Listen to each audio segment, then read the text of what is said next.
ചരിത്രത്തെ വളച്ചൊടിക്കുന്നുണ്ട്, ചരിത്രത്തെ സൃഷ്ടിക്കാറുമുണ്ട്. ഇപ്പോൾ ഒരു കുമ്പസാരം വന്നിരിക്കുക. ദിലീപ് മണ്ഡൽ, ഇന്ത്യയിലെ ഒരു മുതിർന്ന മാധ്യമ പ്രവർത്തകൻ, ചെറു നിസാരക്കാരനല്ല, ഇന്ത്യ ടുഡേ, ദ പ്രിൻ്റ് തുടങ്ങിയവയുടെ പത്രാധിപരായിരുന്നു. അദ്ദേഹം കുമ്പസാരം നടത്തിയിരിക്കുന്നു. എക്സിലെ കുമ്പസാരം, ഞാൻ ആദ്യത്തെ വാചകങ്ങൾ ഇംഗ്ലീഷിൽ വായിക്കാം. കൺഫെഷൻ, തലക്കെട്ട് അങ്ങനെയാണ്. അത് ഞാൻ പ്രേക്ഷകർക്ക് വേണ്ടി കാണിക്കുന്നുണ്ട്. I had created a myth or fabricated character and named her Fathima Sheikh.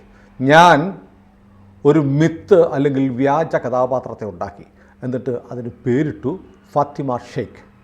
Please forgive me, ദയവായി എന്നോട് ക്ഷമിക്കൂ. The truth is that Fatima Sheikh never existed. Fatima Sheikh എന്ന് പറയുന്ന ഒരാൾ ഒരിക്കലും ഉണ്ടായിരുന്നില്ല. She is not a historical figure. അവർ ഒരു ചരിത്ര കഥാപാത്രമായിരുന്നില്ല. കൂടുതൽ വാർത്തകളും വിശേഷങ്ങളും നിങ്ങളിലേക്ക് എത്താൻ ABC മലയാളം സബ്സ്ക്രൈബ് ചെയ്യുക, ബെൽബട്ടനും അമർത്തുക.